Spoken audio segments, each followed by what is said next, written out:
Bueno, muchas gracias a todas y a todos por estar aquí un sábado por la tarde, que la verdad que tiene mérito, sobre todo haciendo sol. Las personas que sois de fuera no lo sabéis, pero es de los pocos días de verano que ha habido en los últimos 3 meses. Y muchas gracias también a las dos personas que están aquí conmigo acompañándome en esta mesa ficticia, en este escenario, que se han venido desde Madrid para compartir este rato con nosotros y nosotras. A mi derecha tengo a Julián Macías, que es responsable de redes de Podemos y creador de Pandemia Digital. Y a Gemma MJ, que además de a mi izquierda, que además de ser músico, es activista social y es creadora de contenido en redes sociales. ¿Cómo es tu Twitter? Gema MJ. Gema MJ, tal cual, fácil de recordar. Os recomiendo que la sigáis. Empezamos esta mañana hablando de utopías y vamos a empezar esta tarde hablando de distopías. Decía Julia esta mañana, ¿no?, de una manera muy certera, muy clara, que ya estamos viviendo en una distopía. No sé si a vosotros y a vosotras os gustan las distopías. ¿A vosotros os gustan? ¿A ti te gustan las distopías? Bueno. Más leerlas que vivirlas, ¿no? Sí, Como las no, pandemias. exactamente. ¿A ti, Julia? Pero Solo las series, ¿no? A mí me gustan mucho las distopías, siempre me han gustado y creo que me gustan porque las distopías no van del futuro sino del presente, ¿no?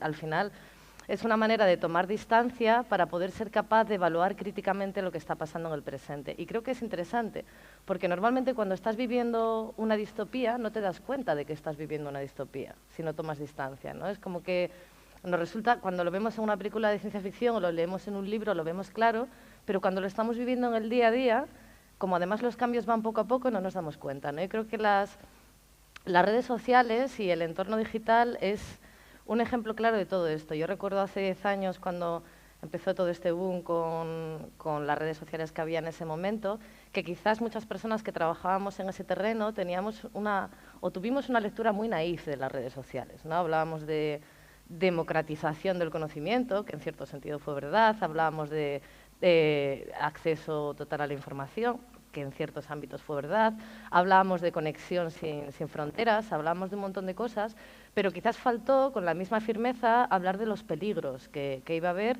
y tener un acercamiento crítico a todo lo que implicaban esas redes sociales.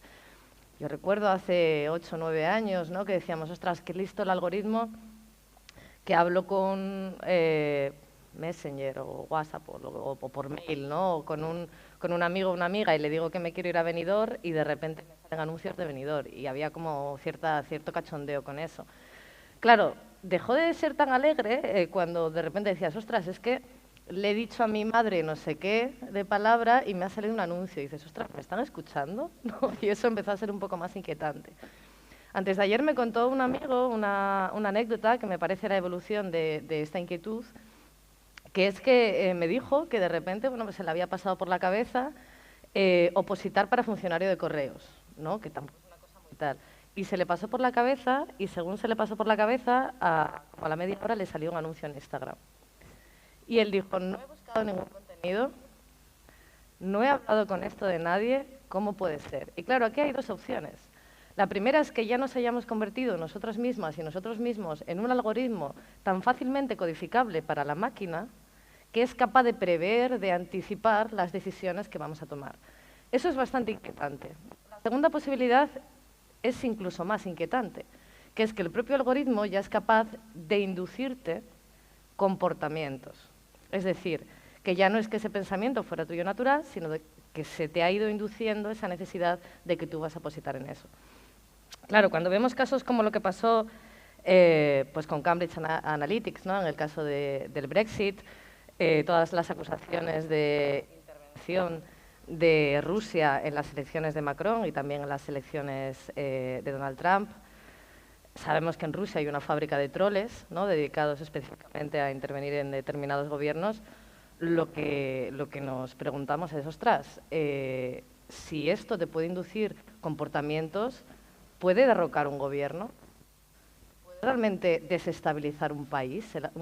Algo tan aparentemente inocuo como un algoritmo. Y eso nos lleva a otra pregunta fundamental, que es ¿quién está detrás de este algoritmo?, ¿no? Porque parece claro que hay una serie de red internacional, de fundaciones y de organizaciones que están conectadas y que trabajan de manera coordinada y que además son capaces de replicar estrategias de manera muy rápida en muchos lugares diferentes. Y claro, lo segundo que nos viene a la mente es cómo generar espacios de resistencia, cómo articular realmente espacios de resistencia dentro de esto, teniendo en cuenta además que no solo nosotras y nosotros estamos viviendo dentro de una distopía, sino que la estamos construyendo, que esto quizás es lo que no tenemos tan claro o no nos damos tanta cuenta. La construimos cada vez que compramos en Amazon, cada vez que subimos una foto, cada vez que damos nuestros datos, cada vez que le damos más información al sistema, nosotras mismas nos convertimos en constructoras de eso, ¿no? O sea, yo cada vez que, ahora que veo mucho la moda de los filtros, ¿no? Que tú te haces un selfie, te sacas... ¿Cómo vas a ser dentro de cuando seas viejo? ¿Cómo serías si tuvieras los ojos azules? Pienso, ostras, es que estamos trabajando gratis a nivel global para todas las empresas de reconocimiento facial. Es el modelo perfecto de negocio, donde realmente yo tengo una tecnología que la gente gratuitamente me está alimentando y está haciendo que crezca. Y claro, no creo que sea casual que hace unos días salió una noticia de que efectivamente en Japón ya se va a utilizar el reconocimiento facial para pagar en supermercados y para pasar en el metro. Y la gente contenta porque es mucho más cómodo, porque una distopía necesita de personas que estén dispuestos a aceptarla, ¿no? A formar parte de esa distopía. Y por otro lado, claro, dices, bueno, ¿qué hago? ¿Abandono las redes sociales? ¿Abandono la tecnología? O sea, tenemos una cierta indefensión aprendida, ¿no? En plan de, bueno, sé que están cogiendo todos mis datos, esto que decía Snowden, ¿no? Están recogiendo datos de manera masiva para guardarlos en una caja, para que en el caso, por ejemplo, de que en un momento determinado tú seas un elemento peligroso para el sistema, porque, por ejemplo, montas un partido político como Podemos, yo puedo sacar de esa caja. Imaginaros, cualquiera de vosotras y de vosotros, que de repente alguien puede sacar de una caja todas las búsquedas que has hecho durante toda tu vida en Google. Solo eso. Ya sin entrar en conversaciones, a mí se me ponen los pelos de punta. O sea, es como, ¿qué no estarías dispuesto a hacer para que eso no salga a la luz en un momento determinado, ¿no? Entonces, claro, ¿qué capacidad de presión pueden tener con toda esa acumulación de datos? ¿Y cómo nos defendemos y cómo generamos estrategias digitales en una situación, además, en la que el algoritmo también provoca una polarización brutal? Es decir, sabéis que los algoritmos están personalizados para cada una de las personas y tienden a enseñarte lo que tú quieres ver, con lo cual tu realidad se hace cada vez más pequeña, se estrecha cada vez más. Cada vez más solo ves información y contenidos que refuerzan lo que tú crees que es la realidad. Y eso sumado además a un contexto que al estar tan polarizado, o quizás por eso, está generando que las emociones, o sea, que las publicaciones o los contenidos o todo lo que genere unas emociones muy fuertes, como pueden ser el odio, se compartan más, se muevan más, se conviertan casi en el modus operandi, ¿no? Con lo cual no hay espacios tampoco de sosiego o de deliberación. Todo va muy rápido y todo se convierte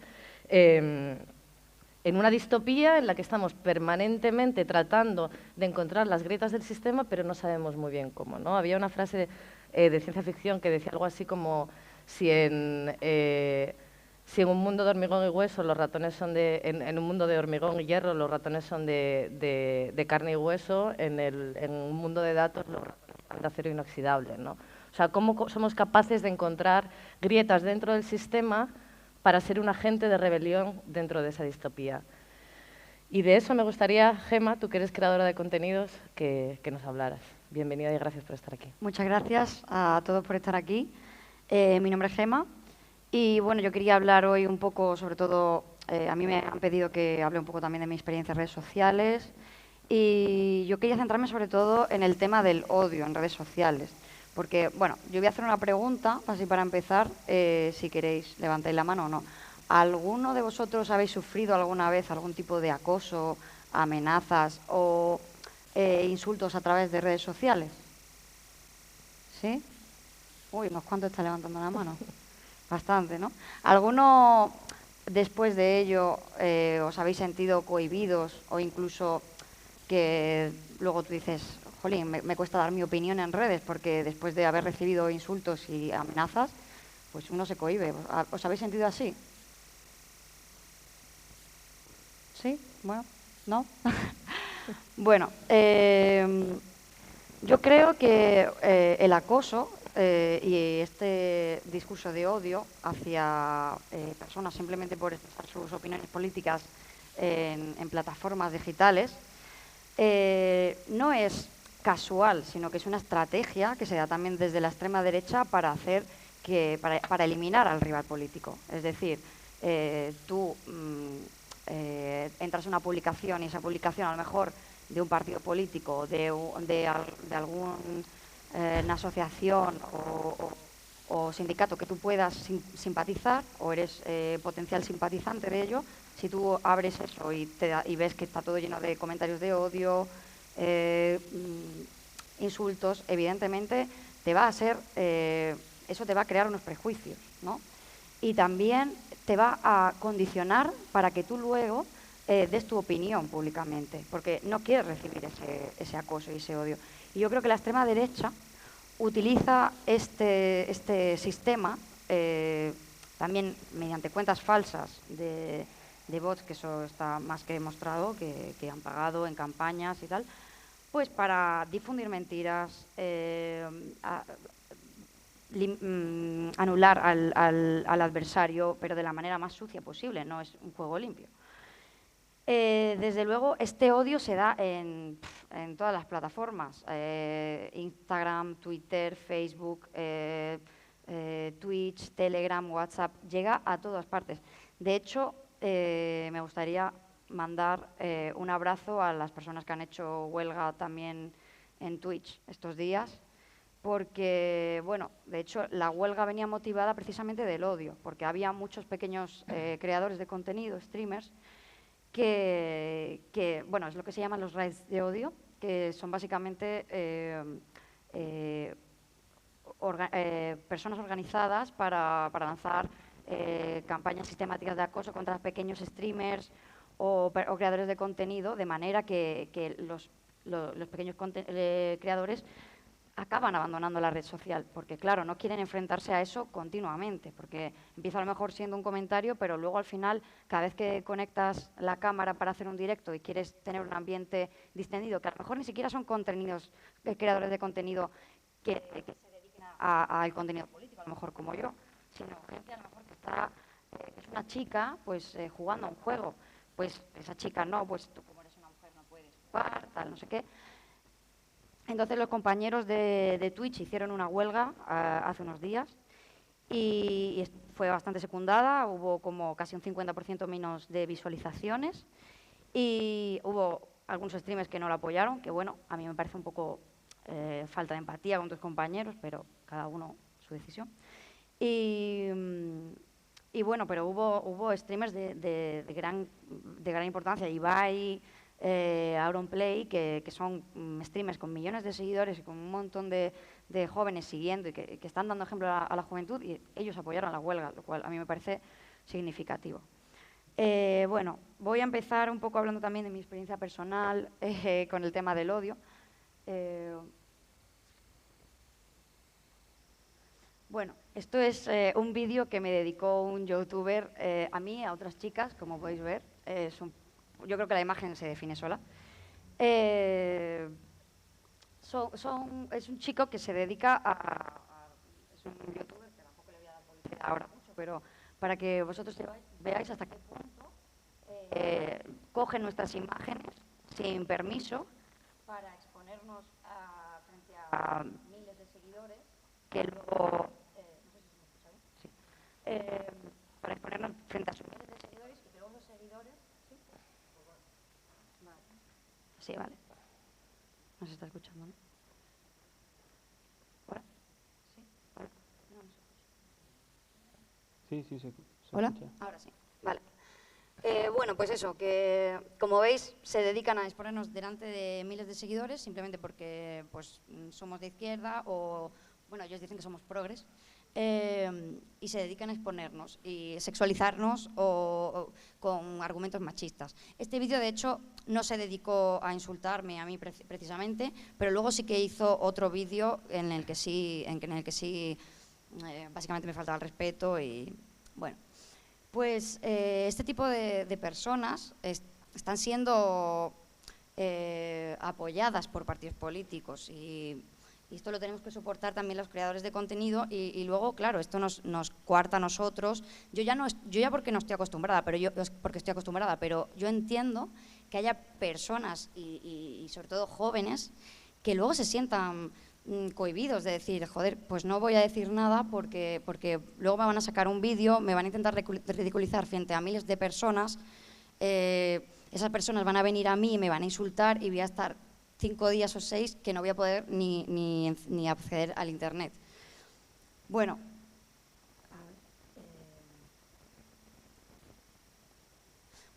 sobre todo es que ellos actúan de cabecillas, ¿no? Porque ellos son como los que señalan, los seguidores acosan a las personas señaladas y después, cuando ya han hecho su trabajo, van a la siguiente víctima y es una cosa sistemática. Bueno, aquí un vídeo que quería poner, ahora te digo cuándo lo tienes que poner, ¿vale? Bueno, pues, por ejemplo, otro ejemplo de un creador de contenido que de hecho lleva años haciendo vídeos antifeministas. Todavía no la pongas, ¿vale? Un segundito. Vale. Pues este chico se llama Roma Gallardo, es un creador de contenido... Es de aquí, ¿sabes? ¿No? Sí, me ha comentado que es de aquí, de Asturias. De Mieres, Y bueno, es un chico que es antifeminista y claro, al principio el problema es que se dedica a señalar a personas, a insultarlas gravemente. Bueno, ahora vamos a poner un vídeo que es bastante fuerte, en el que a mí me chocó bastante, o sea, es un poco desagradable, os lo siento, pero para que veáis hasta qué punto es el nivel de acoso. O sea que ponlo cuando quieras, sí. Lo siento, pido perdón de antemano.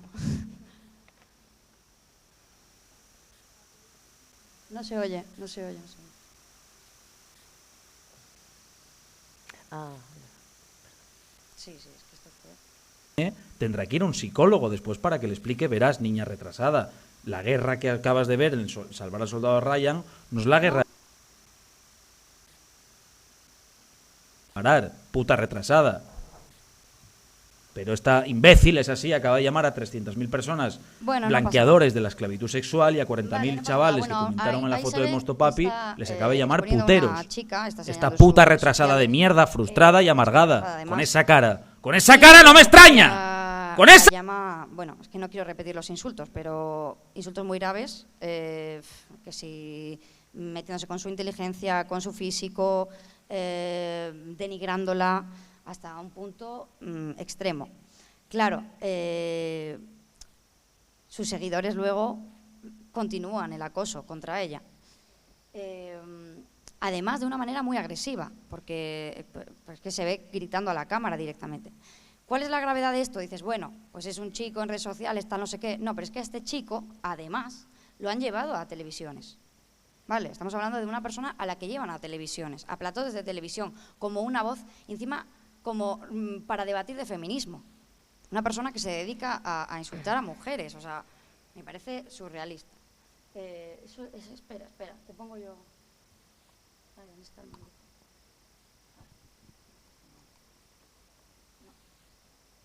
Está aquí, perdón. Estamos... sí, vale.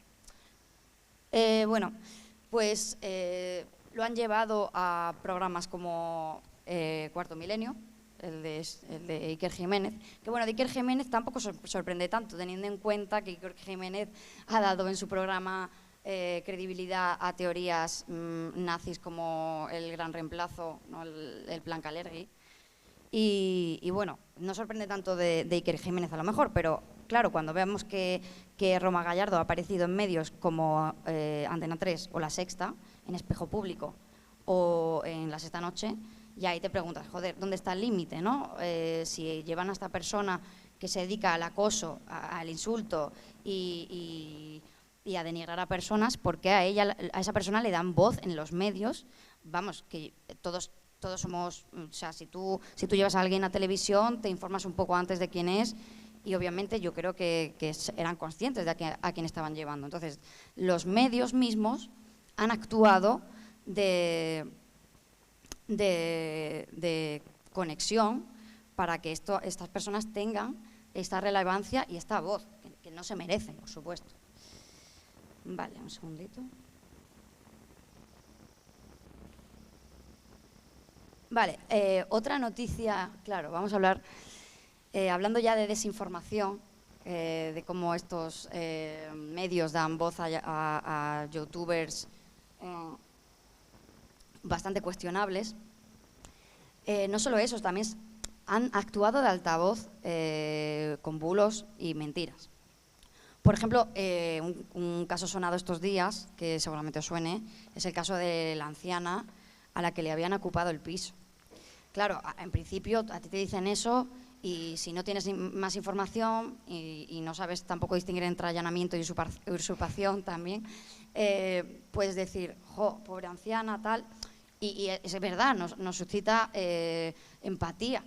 Y claro, los medios se dedicaron a darle voz a la empresa que había contratado a la familia de la anciana, que es una empresa conocida seguramente para vosotros, que se llama Desocupa, y es una empresa prácticamente que actúa al margen de la ley. Bueno, pues esta empresa lo presentó como que la cuidadora de la anciana estaba en el hospital, se había ido hace un par de meses, y cuando había llegado la anciana del hospital, la malvada inmigrante marroquí había ocupado el piso de la pobre anciana.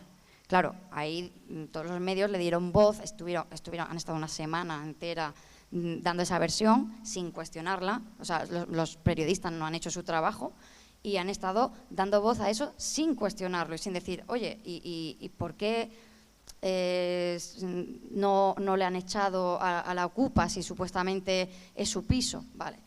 Pues ayer El País confirmó que nada de esa historia es cierta. O sea, nada de esa historia es cierta. Ni siquiera se trata de una Ocupa. Estamos hablando de una inquilina. Porque esa chica, no solo la anciana llevaba años sin vivir allí en el piso, sino que el piso no era suyo. Era un piso de renta antigua que la familia, o la anciana, no sé, pero estaban subarrendando a ella. Mientras ellos pagaban 100 euros por el piso, a la chica le hacían pagar 400. Es decir, estaban lucrándose del contrato. Entonces, claro, de lo que cuentan los medios a la realidad hay un abismo. Y cómo, vamos, es que yo no sé vosotros, pero yo en mi alrededor estos días he estado escuchando un montón lo de ese caso. Es que hasta antes de venir a Madrid estuve en Málaga de vacaciones, iba caminando por la calle y me acuerdo de ver una señora que estaba comprando el pan, yo estaba esperando en la panadería, estaban hablando de ese caso con un señor. Estaban preocupadísimos porque decían, es que a ver si nos vamos y nos van a acusar. Claro, el pobre señor, pues le dicen eso y ellos, ¿por qué no se lo van a creer? Es lo que dicen, porque es lo que están diciendo los periodistas, ¿no?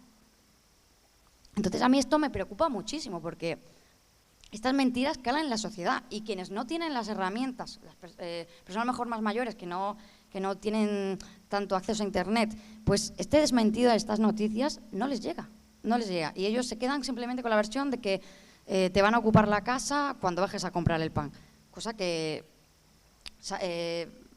todo el mundo sabe que es una estrategia de los medios de comunicación para criminalizar a las personas sin hogar y bueno, y hacer campaña también de Securitas Direct y empresas de alarmas.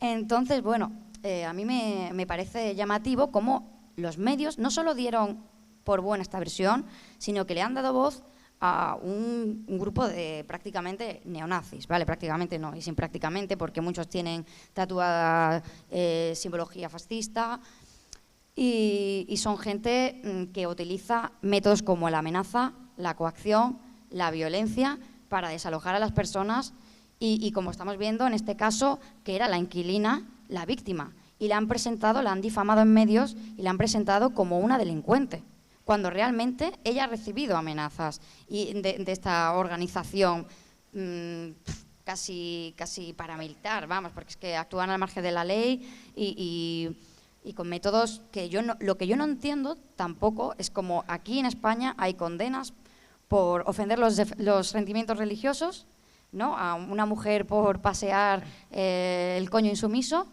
y luego a estas personas pueden actuar impunemente fuera de la ley y no pasa absolutamente nada. Es una cosa que a mí me fascina. Bueno, otros personajes que también, bueno, ya cambiando de tema, porque esto tiene tela. Bueno, aparte de que ningún medio, no sé si vosotros tenéis constancia de que haya pedido perdón o rectificado, y también, aunque lo hayan hecho, ¿de qué vale ese perdón? Si ya el daño está hecho, no, y todos somos conscientes de que mañana mismo lo van a volver a hacer igual, porque es que esa es la estrategia que están siguiendo. Así que, bueno, ahí cabría preguntarse qué podemos hacer para que los medios de comunicación este tipo de cosas no sigan pasando, porque es que nos repercuten a nosotros principalmente. Somos víctimas de esta desinformación. Vale, otra persona a la que me gustaría un poco hablar es un comunicador de extrema derecha, que es Alvise Pérez. Ahí lo vemos con Abascal y Méndez Monasterio. Bueno, Alvise Pérez es un bueno, creador de contenido también. Fue asesor de Toni Cantó cuando estaba en Ciudadanos, y luego ahora está en la esfera de Vox, Hazte Oír y estas organizaciones. Bueno, Alvise Pérez tiene cientos de miles de seguidores tanto en Telegram, Facebook, Instagram, Twitter, es decir, lo abarca todo. Y para mí, si no es la persona que más intoxica el debate en redes sociales, de las que más, porque tiene una visibilidad y un alcance que pocas personas tienen realmente. Tiene mucho más que yo y que la mayoría de creadores de contenido. También está apoyado, como ha demostrado Julián también en múltiples ocasiones con sus análisis de pandemia digital, que tiene muchísimos bots a su servicio, cuentas falsas que le retuitean continuamente su contenido. Entonces ya no es tanto el problema él, que también, sino que él publica una mentira y en cuestión de minutos, porque tiene miles de retweets y de likes, hay 800.000 cuentas más reproduciendo el bulo. Entonces ya no es uno que tienes que desmentir, es que tienes que desmentir a toda su órbita, ¿no? Por supuesto, Alvise lo apoya a Vox y, como podemos ver, se reúne con ellos. Por lo que, bueno, él va un poco de persona independiente y que va contra la mafia y tal, que eso dice él, pero realmente él está metido de lleno en esta historia. O sea, que no es ninguna persona independiente, por mucho que él se quiera presentar así. Bueno, hablemos algunas mentiras que ha difundido, que son, a mí esta mentira me parece, bueno, súper cruel, ¿vale? Súper cruel, porque él, bueno, este es su canal de Telegram, pero también lo difundió por Twitter, por un montón de sitios, y difundió, bueno, él es especialmente racista, difunde muchísimos bulos xenófobos, y él difundió que un varón marroquí apaleándole la cabeza a un hombre este pasado sábado en la autovía del Mediterráneo. La víctima español de 40 años ha muerto en el Hospital Universitario de Torrecárdenas. Vale, pues el caso es que, claro, tú ahí ves que se dedica a resaltar la nacionalidad del agresor, del supuesto agresor, y es para criminalizar, por supuesto, a toda la población migrante, porque ¿qué importancia tiene, por así decirlo, tanto la nacionalidad? Si es que matar está mal, ¿no? O sea, igualmente lo haga un español, lo haga un marroquí, es que matar está mal y fin. Entonces, es gracioso porque, bueno, a mí me parece muy cruel lo que hizo, porque es que resultaba que era al revés. Es que la víctima era marroquí y el asesino era español. Es decir, le dio la vuelta, no rectificó y ya está. Y ahí se queda el bulo con 53.000 visualizaciones, como podemos ver, 53.000. O sea, es que es un alcance tremendo. Y en Twitter, pues miles de likes, igual. Entonces, claro, ¿qué hacemos? Porque este chico está difundiendo mentiras todos los días, y una vez le has desmontado una, te ha sacado ya 3 nuevas. Entonces, claro, ¿qué podemos hacer frente a esto? Que tienen todos los medios cuentas falsas y todo a su favor.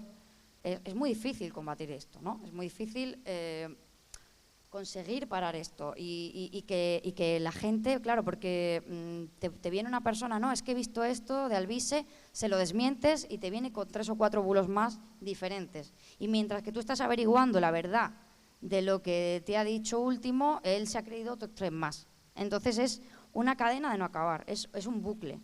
Y para la gente como yo, que estamos dedicadas a lo mejor también a desmentir un poco, yo no me puedo dedicar a desmentir todo lo que dice, porque si no es que me dedicaría solo a eso. Pero, claro, para nosotros es un poco frustrante, porque es como vemos continuamente cómo engaña a la gente y además saca fotos de personas en situaciones que criminalizándolas, inventándose situaciones o simplemente porque alguien de izquierda se vaya de vacaciones. Mira, si tienes algo interesante que denunciar, vale, aportar pruebas, denunciar a la policía, pero muchas de sus acusaciones no hay ningún tipo de pruebas y luego se acaba demostrando que son mentiras. Vale, este fue de hecho un bulo muy sonado en pandemia, porque básicamente él difundió que Pablo Iglesias había dado positivo en COVID en mitad de la pandemia y que lo estaba ocultando. Y bueno, evidentemente, como vemos al lado, pues también lo replicaron otras personas. Arturo Villa también es otro chico de Vox, afín a Vox. Y bueno, como veis, pues replican lo publica uno y lo replican el resto. Entonces, ¿luego se mostró falso? Sí. ¿Alguien ha pedido perdón? No. Y van al siguiente bulo, no. O sea, no pierden credibilidad entre su público. Es decir, es increíble, porque yo si publicase un bulo,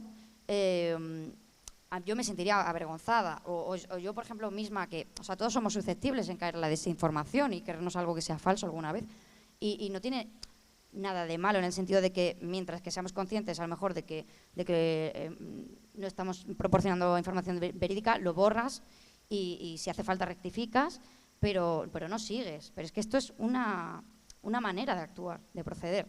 Entonces no es lo mismo una equivocación o que te has equivocado una vez y te has creído una noticia falsa con que algo sea conscientemente publicar mentiras cada día. Vale, esto fue de hace unos días. Ah, bueno, sí, otros bulos que se me ha olvidado comentar antes de empezar con este.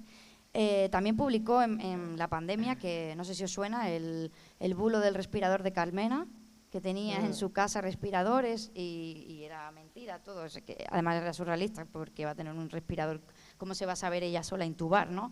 Pero era una cosa absurda, pero aún así la gente se lo creyó. Y también publicó una PCR falsa del ministro Salvadorilla. Y bueno, así actúa impunemente. Y este es uno de las últimas acusaciones que ha hecho. Básicamente acusa a la izquierda de estar financiada por los talibanes. El sentido de eso no se lo puede encontrar nadie, teniendo en cuenta que los talibanes son completamente antifeministas, son terroristas. Las pruebas, nadie las sabe, no hay pruebas. Lanza la acusación, 13.000 likes y así se difunde la mentira. Pero es que, además, utilizan el principio de transposición muy bien, el principio de transposición de Goebbels. ¿Por qué? Porque acusan al resto de hacer lo que ellos hacen, es decir, acusan a la izquierda de estar financiada por terroristas. Es gracioso, porque el partido con el que él trabaja, Vox, sí que ha estado financiado por exterroristas, que son el CNRI, y estaban considerados organización terrorista, y que como vemos ahí, estuvieron rehabilitados a golpe de talonario. Vale, y Vox mismo ha admitido haber sido financiados por ellos en las europeas con Alejo Vidal Quadras. Entonces, bueno, es gracioso que acusen a la izquierda de hacer precisamente lo que ellos hacen. Es continuamente eso. Bueno, sí, estoy metiéndome en unos temas, ya que tengo, no sé cómo vamos de tiempo, pero... Tenemos hasta las 6. Vale.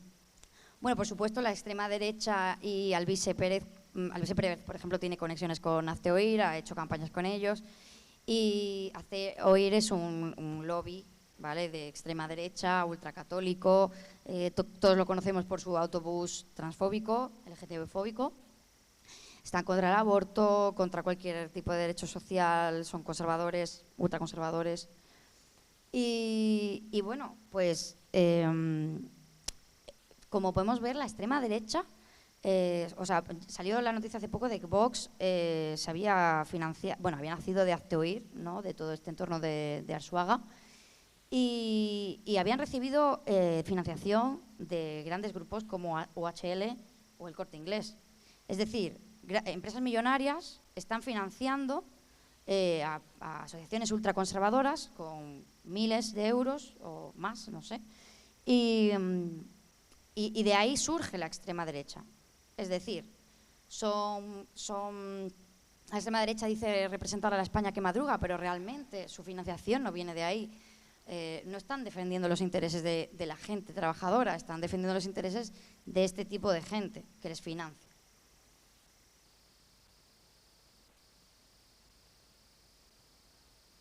Vale, aparte, Hazte Oír tiene también unos vínculos bastante oscuros. ¿Por qué? Porque, bueno, no sé si os suena lo que es el Yunque, que es una organización paramilitar mexicana.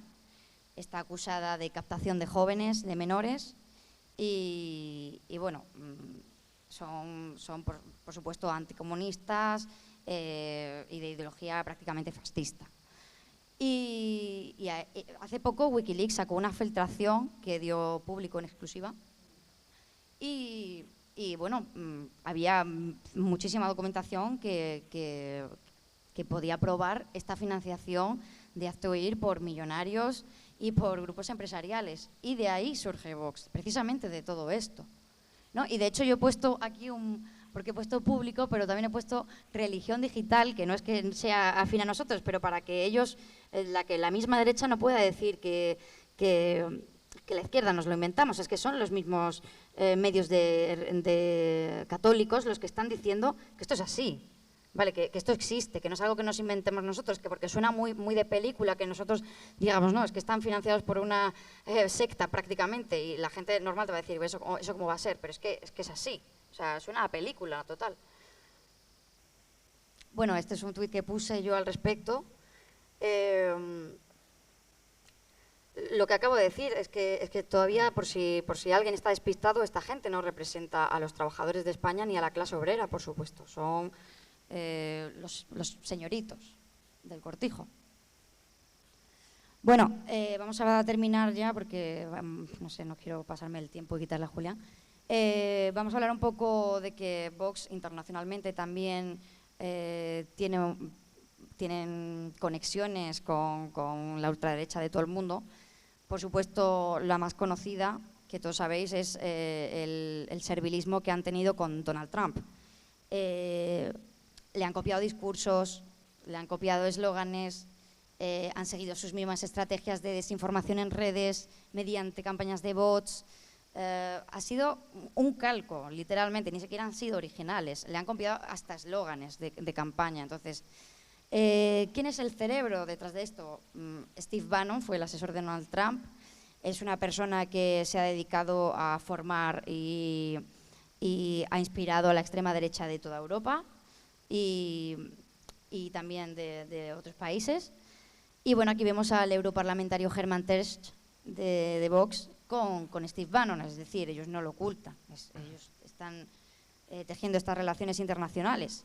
Es gracioso porque ahora Steve Bannon ha pasado de ser el más venerado a ser casi un apestado, porque es que el año pasado descubrimos que toda esta campaña con el muro, ¿no? Vamos a poner muros, que también copió Vox, luego se ha descubierto que para la construcción de este muro con México estafó a miles de personas. Es decir, estafó a miles de personas, gente que estaba poniendo dinero para construir este muro, ha sido estafada. Vamos, es que es increíble, no sé. Bueno, vamos a hablar ahora de esto que también tiene tema.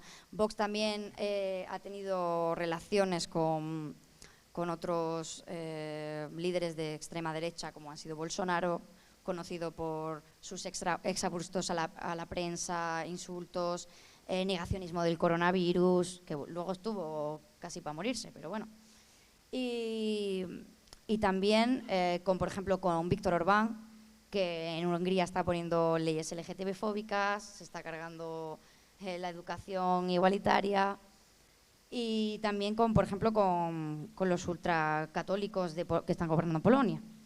Es decir, están conectados entre ellos internacionalmente y se dan apoyo mutuo y utilizan las mismas estrategias digitales y en redes sociales para intoxicar el debate, con miles de cuentas falsas y con mentiras, la misma estrategia de colar mentiras de los adversarios políticos para demonizarlos, de relacionarles precisamente con lo que ellos hacen, que es ser financiados por terroristas, apoyar a dictaduras, ¿vale?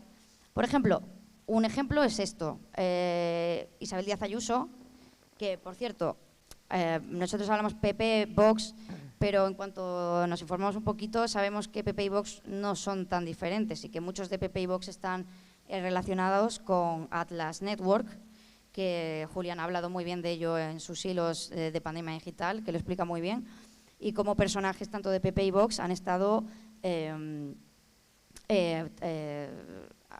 ayudando en dando charlas para estas... es un think tank neoliberal, ¿no? Y bueno, pues Atlas Network, por supuesto, ha apoyado el golpe de Estado en Bolivia, ¿vale? Vosotros supongo que sabréis lo que pasó en Bolivia. Hubo un golpe de Estado contra el gobierno de Evo Morales, se le acusó de fraude sin ninguna prueba. De hecho, esta versión de fraude también la secundó la OEA a través de Luis Almagro.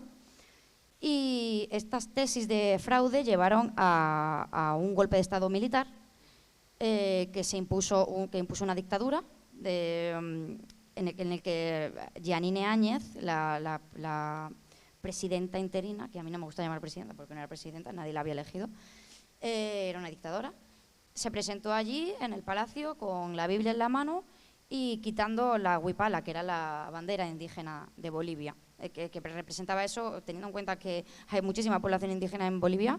Es una falta de respeto tremenda, ¿no?, hacia esa población indígena, es casi racismo, ¿no? Entonces, bueno, esta persona, Yanine Áñez, es también responsable de las matanzas que hubo en Sacaba y Sencata, en la que hubo víctimas de personas y población indígena que salió a rechazar el golpe de Estado y fueron asesinados literalmente. Y no solo eso, hubo persecuciones contra adversarios políticos del MAS que se tuvieron que exiliar, incendiaron sus casas, les persiguieron, incluso a exministros, con grupos paramilitares, detenciones, lo que podemos decir una persecución en toda regla, y que se implantó una dictadura. Y teniendo en cuenta que Yanine Áñez en las anteriores elecciones había tenido, creo que, un 4% de los votos, es decir, es que esa persona no la había votado nadie. Y bueno, aquí tenemos a Isabel Díaz Ayuso, presidenta de la Comunidad de Madrid del PP, dándole apoyo, porque ahora está presa, lógicamente, Yanine Áñez, cuando se ha vuelto a reinstalar el MAS en el gobierno de Bolivia, ha pedido responsabilidades penales contra ella. Y de hecho está en condiciones en la cárcel bastante buenas comparado con otros presos. Y en así la están intentando presentar como una pobre víctima. Bueno, ¿por qué Isabel Díaz Ayuso puede dar apoyo explícito a una asesina y a una dictadora golpista y no pasa nada? Y no es ningún escándalo, los medios no cuestionan. ¿Por qué no pasa nada? Porque esto no es un escándalo, ¿no?, en los medios. ¿Por qué nadie le pregunta por esto? Ya puede subir esto. Si esto lo subiese Pablo Iglesias, que en un hipotético caso de que se volviese al lado contrario, esto sería un escándalo. Pero como lo hacen ellos, no pasa nada. Ellos tienen carta blanca para apoyar a dictadores y luego acusan a la izquierda de hacer eso mismamente. Entonces es el sinsentido, es lo que tú decías antes, es una distopía realmente. Sí, tengo que terminar, ¿no? Bueno, voy a terminar ya. Y como podemos ver, también otros políticos de Vox también han dado apoyo a esta persona. Y bueno, ya para terminar, que no quiero quitarle más tiempo a Julián, que llevo ya mucho rato. Bueno, yo me gustaría luego en el turno de preguntas que me preguntéis lo que queráis. Y el tema de odio en redes sociales, a mí como joven, también teniendo en cuenta las altas tasas de suicidio que hay entre jóvenes, es una cosa que me preocupa muchísimo. Es una cosa que me preocupa porque a lo mejor a mí, que yo estoy acostumbrada ya a este tipo de acoso y odios en redes sociales continuamente, teniendo una visibilidad, pero una persona que con especial sensibilidad, que no tenga un apoyo de una gente como yo tengo con mis seguidores, esas personas, ¿qué pasa con ellas? Abandonan redes sociales y al final ellos copan todo el discurso. Entonces, así como conclusión, me gustaría preguntaros qué es lo que vosotros propondríais, y yo creo que es muy importante el activismo también informativo, también en nuestro entorno, a ayudar a nuestros familiares a contrastar información, también a nivel educativo. En la educación debería enseñarse a las personas a tener un pensamiento crítico, a saber cribar la información, a saber contrastarla, a poder saber si una noticia es verdadera o falsa, que nos den esa capacidad de ser independientes y no depender de creernos lo primero que veamos. Y sobre todo también en nuestro alrededor,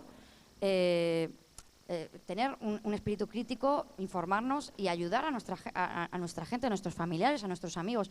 Oye, mira, pues esto no es verdad. Y ser sobre todo pedagógicos, porque como he dicho antes, todos somos susceptibles de ser víctimas de la desinformación en mayor o menor medida. Así que bueno, ya está, no quiero quitarle más tiempo a Julián, que ya llevo mucho tiempo. Muchas gracias a todos, espero que os haya parecido interesante. El micro. No tiene. Déjamelo aquí por las dudas. Muchísimas gracias, Gemma. Yo tengo muchas preguntas, no sé si vamos a llegar a las preguntas, así que yo por si acaso te las suelto para que las pienses, por si luego las puedo responder o luego ya tomando algo. Una cosa muy interesante, y ya te doy paso. Perdón, una cosa interesante, para apuntarlo, mucho del discurso de odio. O sea, bueno, supongo que estarás de acuerdo con varios informes de Amnistía Internacional que dicen que eso hay una cuestión de género clara, ¿no? Sí. O sea, que afecta especialmente a las mujeres, sí. Sobre todo en determinados terrenos como los videojuegos, determinadas cosas y tal. De hecho, Mary Berth habla de un silenciamiento activo de las mujeres, ¿no? En redes, donde efectivamente el 70% dice que después de que reciben un bullying abandonan las redes sociales o ya no se atreven a dar su opinión, ¿no? Claro, lo que me gustaría preguntarte, para que lo reflexiones para luego, ¿cómo ponemos cotas a esto, ¿no? Porque quizás hay una vía que es la de empezar a legislar, a poner control, a tratar sin caer en la censura, de poner unos ciertos niveles de control. No, está bien, sí, voy a dejar de hablar ya, los sujetos. ¿Me oís? Regular. ¿Quieres el micro? Sí.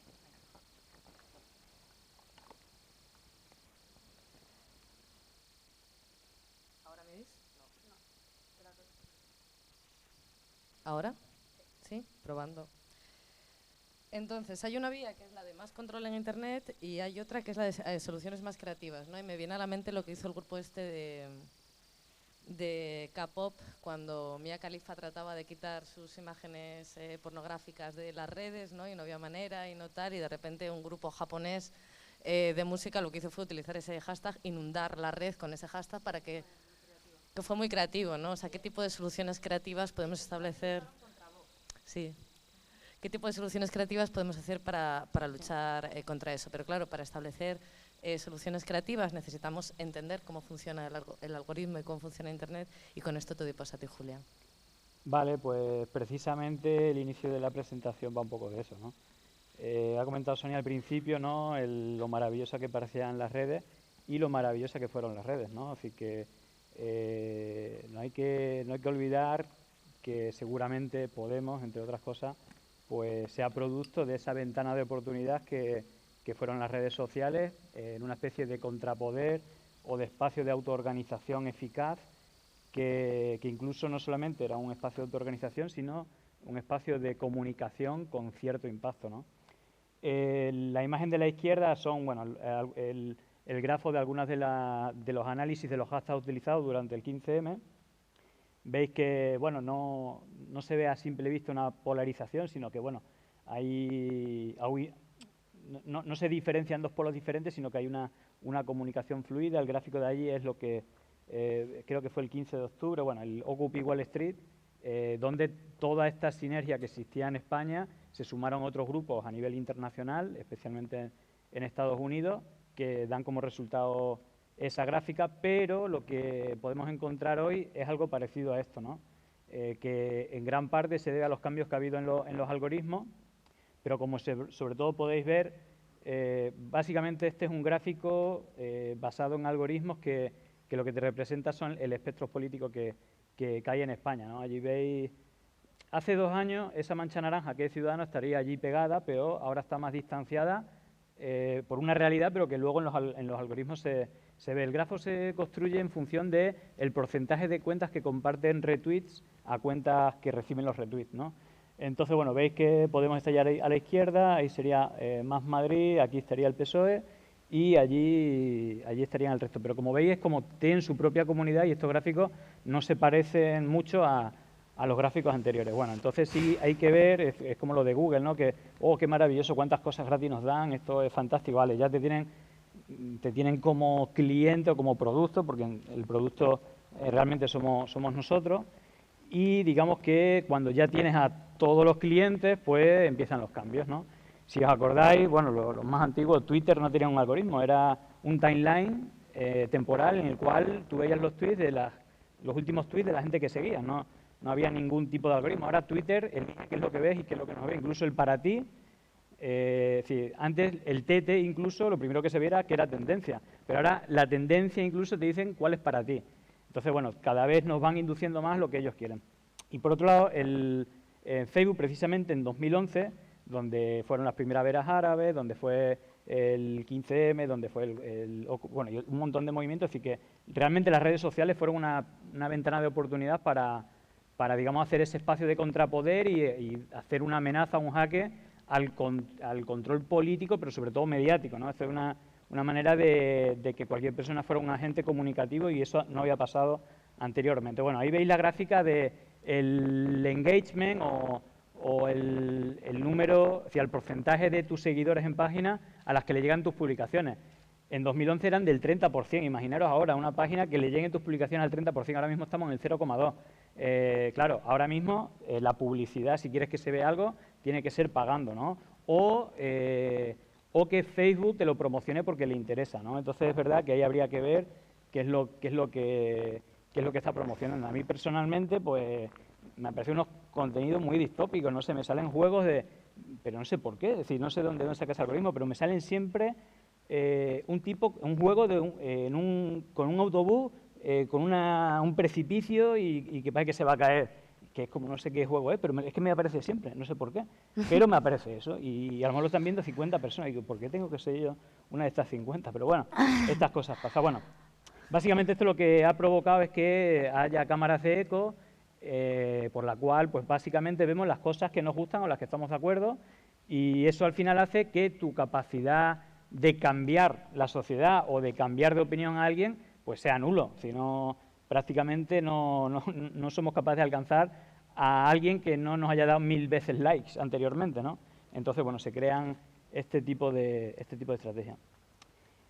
Hablando de algoritmos, aparte de hacer estas reducciones, otro de los cambios que hizo Facebook en su caída, más que de seguidores, es del tiempo que seguían en la plataforma. Entonces se dio cuenta que aquellos grupos que eran muy activos era el único espacio donde la gente se seguía. Entonces, en 2018 hizo una especie de cambio de algoritmo para fomentar los grupos, se hicieron un montón de cosas nuevas y digamos que promocionó que la gente que estaba en los grupos activos pues permaneciera más tiempo.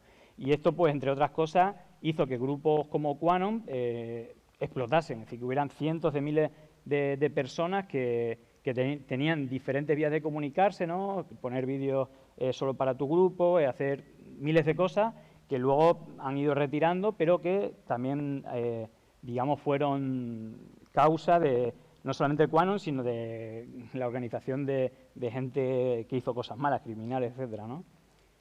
Y luego, en cuanto a decir que esto también, donde quiero entrar o tocarlo por encima, el tema de la soberanía digital. Es decir, todas estas plataformas vienen de Silicon Valley, que tienen un origen geopolítico, básicamente en la lucha en la guerra espacial o en la Guerra Fría digamos, a la tecnología que la Unión Soviética tenía, que era superior. Entonces, bueno, pues llevaron ahí a todos los ingenieros de las mejores universidades para que crearan, en este caso, el principio fue temas para la carrera espacial, pero luego el tema de las redes sociales, pues estamos viendo que es un elemento geopolítico de primer orden, ¿no? Y tiene que ver mucho con el control y el acceso a los datos. Y prueba de ello es que TikTok, que es la única amenaza que ha tenido digamos, en la recogida de datos de grandes plataformas, como amenaza, pues no Trump. Es decir, en realidad los Estados Unidos, lo que hay detrás del Deep State de los Estados Unidos, la CIA, el Pentágono, etcétera, hizo un jaque para que TikTok no operase si no lo compraba una empresa de Estados Unidos, como así ha sido. Entonces, bueno, ya parece que está todo bien, siempre que los datos le lleguen a quien le tiene que llegar.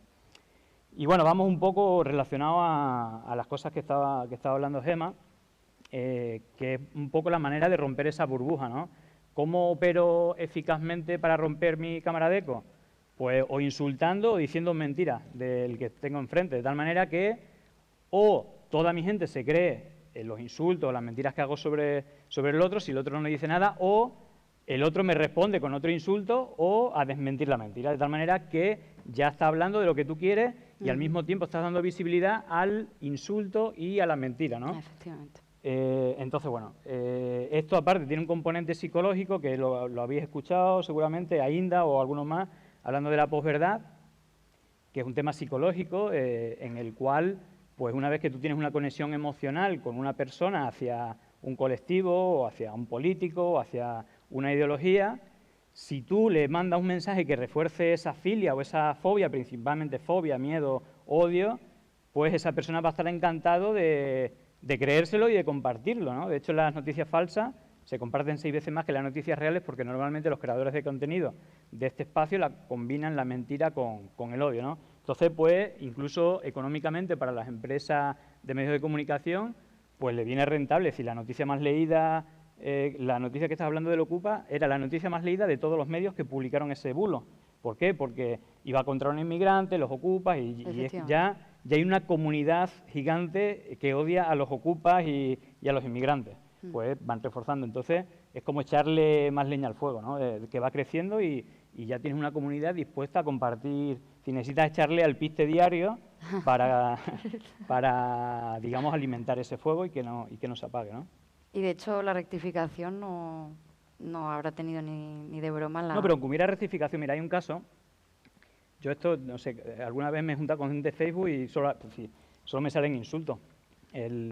Hay algo paradigmático, no sé si acordáis, Spiriman hizo un vídeo que era todo el rato, hijo de puta, Sánchez, no sé cuánto. Era en una ambulancia que habían quitado los respiradores.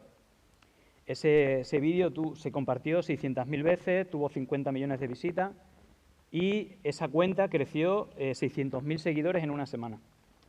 A los 2 días, bueno, al día siguiente, Spiriman pidió perdón, hizo un comunicado diciendo que no, que había sido el sistema de sanidad público andaluz, que está PP y Vox, que ahora decían que lo habían quitado para calibrarlo, no sé qué, y tal. Bueno, esa publicación, que fue por escrito, no fue un vídeo, fue un texto, se compartió 13 veces, 500.000 contra 13. Eso va un poco por lo que decía antes, pero sobre todo es el propio algoritmo de Facebook, porque a los 2 días los partners de Facebook, Neutral, Maldita, dijeron que era un bulo y tal, pusieron una pegatina diciendo que eso era mentira. Entonces tienes que darle, para verlo, tienes que darle sí, quiero verlo igualmente. Bueno, y al día siguiente de eso, OK Diario sacó la noticia como si no hubiera pasado nada, diciendo el vídeo de Spiriman que ha visto todo el mundo, tal. Bueno, lo peor de todo esto es que el siguiente vídeo de Spiriman volvió a tener 500.000 compartidos y era insultando, pues a lo mejor a Pablo Iglesias o al gobierno, da igual. Pero era todo insulto. Bueno, pues eso evidentemente está todo mal en el algoritmo, si eso es lo que está llegando no solamente a todos los españoles, sino a media América Latina, ¿no? Sí. Y yo creo que tiene mucho que ver con esto que voy a contar ahora. Bueno, el que veis arriba a la derecha es el que creó Facebook, es decir, todo el mundo conoce a Mark Zuckerberg, pero el que puso la pasta fue Peter Thiel. Peter Thiel era, con Elon Musk, que a lo mejor lo conocéis mal, de Tesla y todo eso, tenían una empresa que era muy importante, que era PayPal. PayPal era la primera herramienta de pago, que el principal socio era eBay, es decir, eran los inicios, el mundo de los blogs y los foros y todo esto, que no existían las redes sociales. Bueno, pues eBay, digamos, le hizo una oferta a PayPal porque al final eran socios, es decir, uno vendía cosas y el otro el medio de pago. Entonces, bueno, digamos, esta gente, entre ellos Peter Thiel, Elon Musk y otras personas, vendieron por mucho dinero a eBay PayPal. Claro, ¿qué pasó? Pues esta persona, es decir, Peter Thiel y algunas personas más, pero el más conocido es Peter Thiel, vio el potencial que tenían los datos, es decir, sabía qué es lo que compraban millones de personas. Y tenían los datos, el teléfono, donde vivían, gráficas de los consumos que hacían, que compraba. Claro, entonces el tío lo vio y dice, este es el oro del siglo XXI. Entonces lo que hizo, él estaba instalado en Silicon Valley, y lo que hizo es financiar todos los proyectos que conocemos de plataformas sociales, ¿no? Es decir, que ahí veis, bueno, algunas de las cosas que, aparte de Facebook, ¿no? Es decir, que fue el que puso el dinero para crear Facebook, pues YouTube, LinkedIn, Slack, bueno, realmente casi todo, eran los angel business de todo eso, y al mismo tiempo en 2004 se creó Facebook y en 2004 se creó Palantir, que es la empresa de espionaje más grande de la historia, es decir, realmente la subcontrata con la CIA, el Pentágono, los servicios de inteligencia de Estados Unidos, el ejército de Reino Unido y de Estados Unidos, pues le daba esa información, no sé con qué filtros, pero así era, ¿no? Los de la PayPal Mafia, podéis buscar PayPal Mafia y ahí veis, son los de la izquierda. Y realmente, lo que hablamos de Cambridge Analytica, que ya tendría una relación con, bueno, la familia Koch, Steve Bannon, en realidad la familia Mercer, que es la capitalista, y Steve Bannon, que sería como el cabecita, el que estuvo trabajando en publicidad, el que sacó, bueno, un poco esta estrategia para romper esta burbuja, este eco, digamos, ideológico que hay en las redes. Para que os hagáis una idea, todo lo que conocemos de Cambridge Analytica, que sería para hablar porque es de una empresa mucho más grande, que se llama SCL Group, que lleva 30 años trabajando con todos estos espacios de inteligencia de los Estados Unidos, quien se inventó, es decir, los datos que recopilaron de 70 millones de estadounidenses, el que creó esa app para recoger datos fue un trabajador de Palantir, y Peter Thiel es el principal financiador de Donald Trump y el principal asesor de Donald Trump.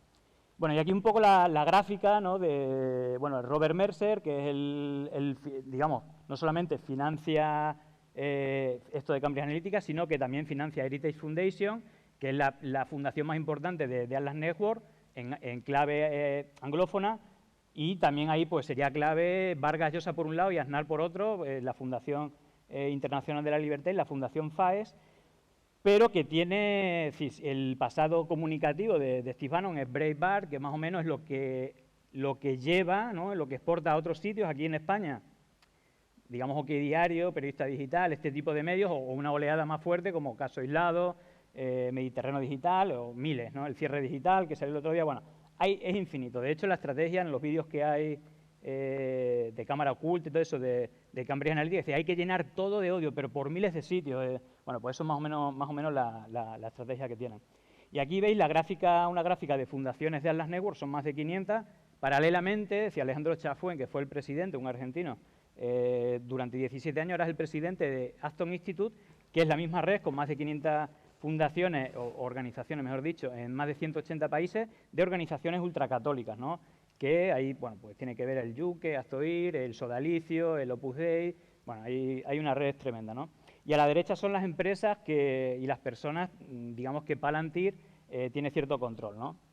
Bueno, esto fue alguna noticia hablando de lo que os decía.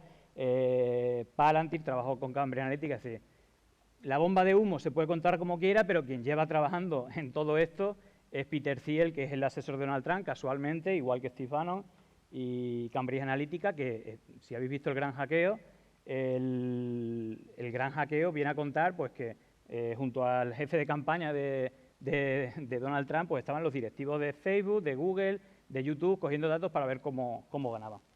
Y un poco lo que se hablaba, es decir, ¿por qué nos dieron acceso a todos a que fuéramos millones los que nos organizamos en redes? Bueno, pues yo creo que principalmente porque todos estos datos, como dijo Snowden, que estaba en la CIA, o Julian Assange, pues son datos que han ido, es decir, bueno, que le hemos regalado, nos lo han puesto la perita en dulce, incluso hemos visto, uy, con esto se pueden hacer grandes cosas. La gente se va a esas plataformas y básicamente nos tienen a todos súper caladísimos, ¿no? Bueno, para que veas dónde llega el punto, hay una cosa que me parece fascinante. El 11 de abril de 2019 pasan 3 cosas al mismo tiempo. Le quitan el asilo a Julian Assange, eso fue a las 6, las 7 de la mañana, detienen a Ola Vini, que es alguien amigo de Julian Assange, pero que no tiene nada que ver con Wikileaks, es decir, es un activista del software libre, de la lucha contra todo esto que estamos hablando, y eliminan la página de Facebook de Rafael Correa. Él, unas horas antes o el día antes, había publicado los INA Papers, igual que Wikileaks, que muestra las pruebas de cómo un ente etéreo compra a Lenin Moreno para que acabe con el correísmo, que es un poco lo que hizo, ¿no? Entonces, curiosamente, todo esto pasó por la mañana, pasaron estas 3 cosas, ¿no? Entonces, bueno, yo creo que tiene cierta relación. Hablando de soberanía digital, otro tema que me parece alucinante es que el 100% de los partners de Facebook, y aquí tenemos a Maldito Bulo y a Neutra, que bueno, dentro de lo que cabe, bueno, tendría su debate, pero dentro de lo que cabe hacen un trabajo más o menos profesional y sobre todo el origen de la financiación no es como pasa en América Latina, que el 100% están financiados por la NET, que es básicamente la CIA. Si después de los problemas que tuvo Ronald Reagan por asesinar a gente con dinero público en Nicaragua, etcétera, y digamos ocultándoselo al Congreso, al Senado, pues tuvo un problema grande. Entonces lo que creó es la NET, a través de la cual pues hace organizaciones para hacer golpes de Estado en América Latina. Y, entre otras cosas, financia a los partners que son socios de Facebook para decir que es verdad y que es mentira.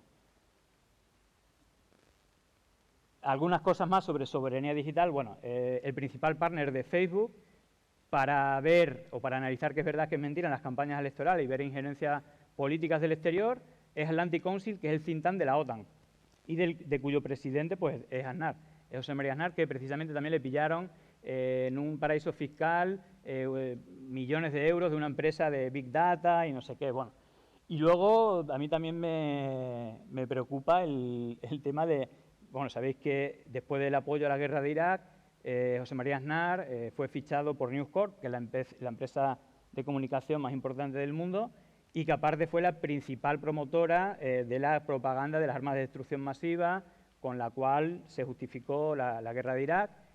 Un año después se fichó a José María Aznar, 2 o 3 años después a Uribe, el resto son anglosajones, pero la última esto desde hace 3 o 4 días, el acuerdo entre Google y Murdoch, es decir, News Corp, es decir, la empresa de comunicación que empezó con la propaganda, con saltarse todas las normas de ética periodística, es quien va a dar formación a los periodistas en su relación con el mundo digital, ¿no?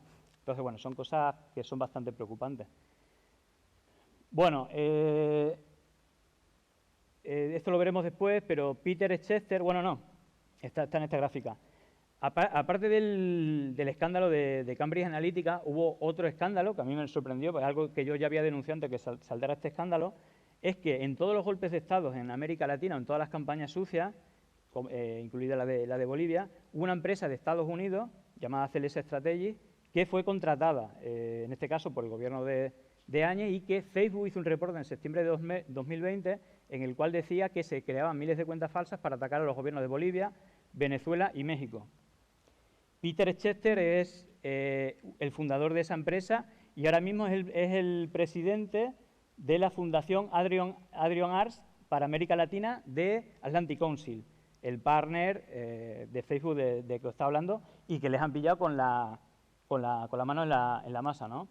Pero lo más grave de todo, que el responsable ejecutivo de estas campañas en América Latina era Mark Feyerstein. Al día siguiente de salir el reporte, eliminaron a Juan Cortiñas y a Mark Feyerstein, que eran los 2 responsables de estas campañas en América Latina, los borraron de la página web de CLS Strategies, ¿no? Mark Feyerstein fue el principal advisor de la USAID, de la USAID, que es, digamos, el ente promotor de ayuda internacional de dinero público y de la cual depende la NET, la NDI, la IRI, bueno, una serie de organismos. Eso creo que es grave, pero lo más grave es que Biden lo ha vuelto a contratar como el principal advisor de la USAID para América Latina. Es decir, un tipo que lo pillaron haciendo golpes de Estado digitales. Bueno, pues ahí lo tenéis. Y, es decir, no es que sean los demócratas, es que los demócratas y los republicanos juegan a lo mismo, si ni siquiera opinan. Son ejecutores de lo que los estamentos superiores, servicios de inteligencia, pues deciden, ¿no? El colega que veis aquí es Roger Noriega, que es uno de los firmantes de la Carta de Madrid, de esta red internacional. Hace poco estuvieron en México, estuvieron en Perú, en Ecuador. Bueno, van fichando a gente chunga, gente que esté dispuesta a hacer golpes de Estado o lo que fuera, ¿no? Bueno, pues él tuvo los mismos cargos que Marcy Epstein, pero por el Partido Republicano. Es decir, él también trabajó en CLS Strategies, él fue funcionario de la OEA y él fue Senior Advisor de la USAID, ¿no?, para gestionar dinero público para América Latina. Y todos los fines de semana van juntos a la NFL, porque Epstein es un directivo de la Liga Nacional de Béisbol. Y son colegas, se van de parrilla juntos, a pesar de que uno es republicano y otro es demócrata. Bueno, aquí veis los contratos. Una cosa curiosa, que cuando echaron a Marcy Epstein de CLS Strategy, Roger Noriega borró todas sus publicaciones con Marcy Epstein, pero Marcy Epstein no borró sus publicaciones con Roger Noriega, por lo tanto eran visibles, ¿no? Y esos son los contratos con CLS Strategies, con Honduras, Peña Nieto. Bueno, la verdad es que son bastante. Bueno, yo por eso hablo también de Operación Cóndor 2.0, porque son los mismos que están detrás de la Operación Cóndor 1, es decir, la que no importaba tanto el tema digital. Pero al final, las entidades todas operan en un espacio, un lobby geopolítico de los Estados Unidos, en el que hay empresas, está la Anti-Council, están las Networks, está la NET, está la USAID. Está la USAID, y al principio es como la división de la CIA que ellos hicieron para sortear esos escándalos. Entonces, bueno, voy a poner para acabar como ejemplos prácticos de América Latina. No sé si habéis visto el gran hackeo, que os la recomiendo. Y uno de los casos antes del Brexit y la campaña de Donald Trump es la campaña que ganó Macri, y que la imagen de este Robert Nix, es el CEO de Cambridge Analytica. En la Cámara del Reino Unido le convocaron para hablar del Brexit, pero habló de muchas otras cosas, y entre otras cosas reconoció que le contrataron para hacer una campaña antikirchnerista, ¿no? Digamos que está al orden del día, una cosa que está pasando en todas las campañas en América Latina, que hay un frente que usa las mismas técnicas que estamos viendo aquí, se están usando en todo el país. Por ejemplo, y estas son, muchas veces hablamos de la campaña en redes, pero las campañas en redes nunca van solas. Las campañas en redes van acompañadas de medios de comunicación y de actividades en la sociedad civil, sean políticos, sean movilizaciones, sean acciones de Lawfare. Pero esta imagen concreta, o esta campaña, es digamos que un periodista, Feynman, conservador de derecha, dijo un bulo que el chico que es un portavoz juvenil, aparte usa el lenguaje inclusivo, lanzó que este chico cobraba mucho más que la policía, que el cargo más alto de la policía. La realidad es que cobra 5 o 6 veces menos, o no llega ni al sueldo del escalón más bajo. Pero con todo esto, toda la red que ahora la nueva derecha de América Latina, Milei, Esper, Laje, bueno, libertarios se hacen llamar, manejan muy bien este tipo de narrativa, y curiosamente esto desembocó en una movilización de la policía para pedir un aumento de sueldo, que precisamente quienes los acompañaban eran José Luis Esper y la misma gente que en redes había difundido este bulo. Es decir, son estrategias que vienen a usar, ¿no? Y dentro de las estrategias en redes sociales hay 3 elementos. Yo le llamo el método MOB, el método Bannon. Es decir, usan la mentira, usan el odio, por eso que os decía antes, de combinándolo hace una bomba potente. Y la tercera, usan cuentas falsas para tener un mayor impacto, o estrategias para romper esa bruja. Por ejemplo, crear cuentas de izquierda o cuentas animalistas con contenido animalista.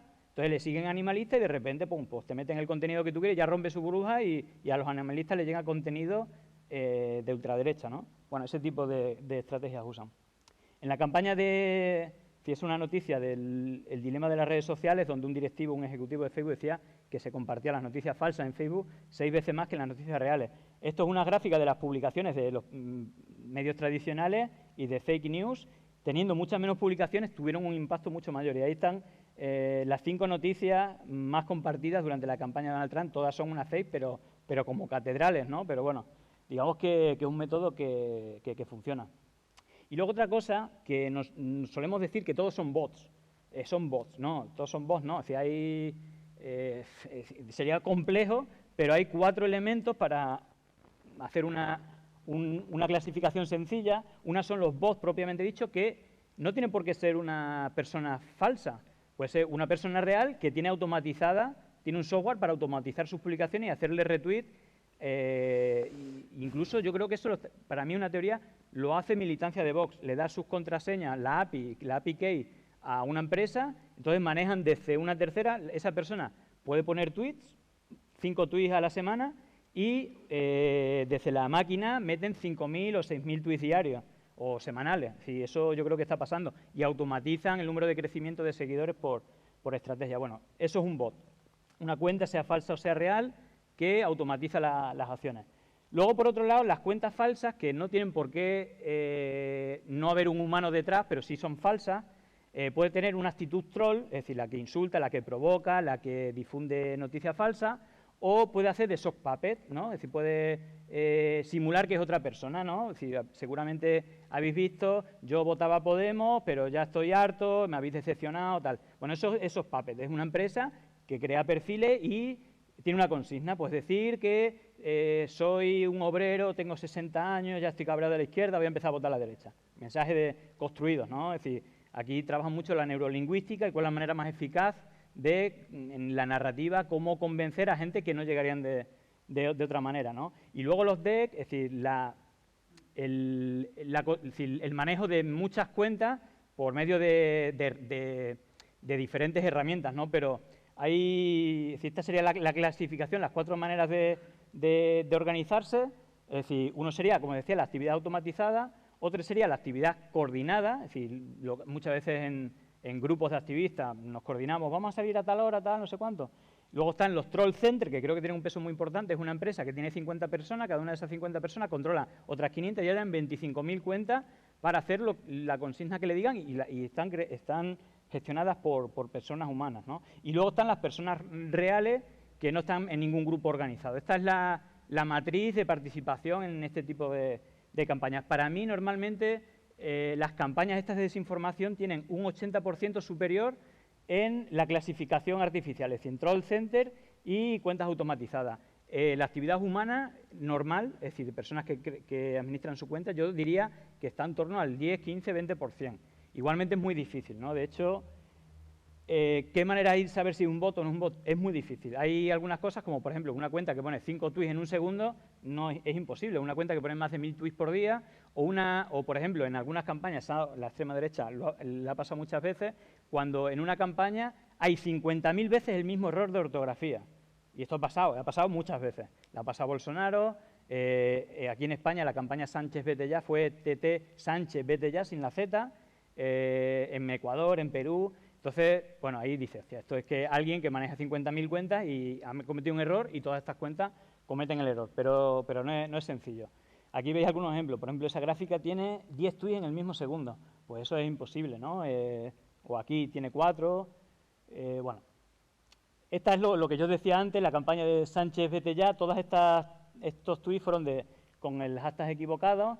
Luego está Bolsonaro, fechado con Bolsonaro. En vez de Bolsonaro pusieron Bolsonaro, pusieron 180.000 tweets con el mismo error.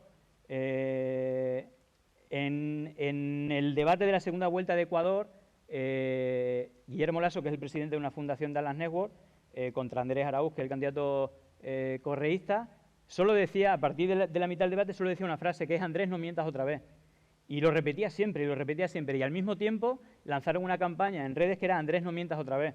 Aunque es verdad que hubo cuentas rusas y venezolanas que lanzaron ese hashtag 3 minutos antes con imágenes preparadas con ese hashtag. Pero lo curioso de todo esto es que hubo 40.000 tweets con Andrés, no mientras otra vez, con ese error. Y claro, 40.000 personas equivocándose al mismo tiempo con eso, evidentemente eran bots, ¿no? Y luego ha pasado fraude en mesa, pusieron fraude en mesa en Perú. Es decir, que es una de las maneras de pillarla. Y acabo con con 2 casos específicos, una rápida y otra un poquito más en detalle. No sé cómo vamos de tiempo. Quedan... Bueno, os cuento con la primera que yo empecé, que el análisis, claro, yo hice este análisis, a partir de aquí ya, es decir, esto no puede ser, no puede estar pasando. Empecé a analizar todo lo que se movía en campañas y a nivel internacional. Bueno, lo de Bolivia fue súper curioso porque en Bolivia solo había 200.000 cuentas, es decir, solo el 2% de personas en Bolivia tenían Twitter. Bueno, pues en una semana crearon más cuentas falsas de las que existían anteriormente. Entonces, lo que os he contado antes de buscar voz es como buscar un alfiler en un pajar, ¿no? Aquí solo había alfiler, es decir, eran todas cuentas falsas, no había otra cosa, porque no había actividad en Twitter, ¿no? Entonces, bueno, con los datos que saqué, bueno, fueron más de 100.000 cuentas creadas en una semana, todas falsas, evidentemente. Analicé 14 hashtags, que se hicieron más de 1,5 millones de tweets, con 250.000 cuentas.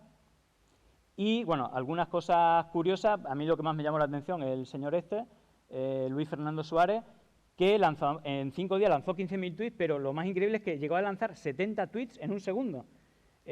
No le eliminaron la cuenta y el tipo es veterano del ejército de los Estados Unidos. Lo más llamativo del tipo anterior es que The Intercept, un medio de Estados Unidos, filtró una conversación entre el ministro del gobierno golpista de Bolivia y mercenarios de Estados Unidos, y el que hacía de traductor era el señor para dar un segundo golpe de Estado cuando se supo que Lucho Arce ganó las elecciones. Estas son publicaciones del partner, Boliverifica o algo así, que decía el partner de Facebook, que decía lo que era verdad y era mentira. Entonces decía que era falso, que había habido un motín de militares y de la Fuerza Armada, cuando fue exactamente lo que pasó en Bolivia. La imagen esta con Evo, el Chapo Guzmán y Pablo Escobar, que son personas es decir, de diferentes tiempos y países, hicieron ahí un montaje, tuvo 10.000 retweets, es un senador venezolano, el hombre y tampoco se eliminó. O desde Bolivia Verifica ponían publicaciones de Vargas Llosa yendo a televisiones de América Latina diciendo que no había sido un golpe de Estado, que fue el levantamiento de la democracia, del pueblo y no sé qué historias más. Bueno, ¿qué pinta un verificador dando difusión a ese tipo de contenido? Bueno, pues eso pasó. Bueno, estas son las gráficas de seguidores de dos golpistas y de Tumbaburros, que fue uno de los que habló en el acto del PAN de ayer cuando fue Vox. Uno de los que habló era algo así como Willy Toledo. Es decir, era una cuenta que nadie sabía quién era, pero luego se supo. Pero era la cuenta que recibía todos los retweets en las campañas anti-AMLO. Bueno, esa es la fecha que fue el golpe de Estado. Todas las cuentas, y son más de 15 las que analicé, crecieron en una semana al menos 100.000 seguidores. Por ejemplo, Pumari, que fue el que acompañó a Camacho en el golpe de Estado, tenía 24 seguidores y en una semana tuvo más de 100.000. Es decir, como mira, eso no es normal. Bueno, pues Tumbaburro, esa cuenta de México, y recordar que la empresa esta, CLS Strategy, se le contrató, se le pilló con cuentas falsas en Venezuela para atacar a Venezuela, a México y a Bolivia, pues esta es como sería como el Alvise, algo así, como la cuenta que se beneficia de más bots, es esta cuenta de Tumbaburro, que también creció la misma semana, como veis la gráfica, la misma semana creció 100.000 seguidores también. Bueno, esto creo que es un vídeo, sí. Bueno, lo voy a pasar, era un vídeo con más de 15.000 cuentas, con la misma matriz que participaron en las campañas a favor del golpe de Estado. La matriz es Alejandro más 8 dígitos, es decir, 8 números, ¿no? Que es lo que hace Twitter automáticamente cuando tú te generas una cuenta, por defecto te pone, si coincide el nombre, una terminación en 8 números. Bueno, pues cuando crean cientos de miles automatizados, normalmente te dan todas estas cuentas. Entonces, lo de Bolivia era todo así, pero no solamente en Bolivia, sino que esta campaña que es en Chile, pues este tipo de cuentas hay centenares, en España, en Argentina, es decir, en todos los países de América Latina y en España hay miles de cuentas de este tipo. Ahí veis a Tumbaburro, las gráficas que suelen hacer son de ese tipo. Esta es una campaña que era la de Hazlo Vete Ya. ¿Os acordáis Sánchez Vete Ya? Bueno, pues en México hicieron Hazlo Vete Ya, pero era exactamente igual. Era echarle la culpa de los muertos a López Obrador, ¿vale? Y salir con coches y banderas de México, ¿vale? Y si os acordáis, la primera manifestación virtual y lo de Sánchez Dimite Ya o algo así, era una web, Sánchez Vete Ya o algo así. Bueno, no, Gobierno Dimisión, que había una web hecha por Hazte Oír. Bueno, en México hicieron lo mismo, pero con Citizen Go, que es la marca internacional de Hazte Oír. Ahí tenéis a Tumbaburro y Oficial Frená, que es como un grupo que pone en su web, nuestro único objetivo es que dimita López Obrador, pum, nada más. Y todas estas son cuentas falsas, todas las que aparecen ahí son cuentas anónimas. Vale, esta campaña, a ver, Oficial Frená. Bueno, esta es la gráfica de cuentas que participan, esta es una herramienta propia. La franja azul es el número de tweets, la franja de verde el número de tweets puestas por cuentas de menos de 50 seguidores y la franja amarilla tweets con cuentas de menos de 5 seguidores. Normalmente los niveles son muchísimo bajos, 100 veces más bajos que eso, pero ahí más del 60% son cuentas con poquísimos seguidores. Aquí veis...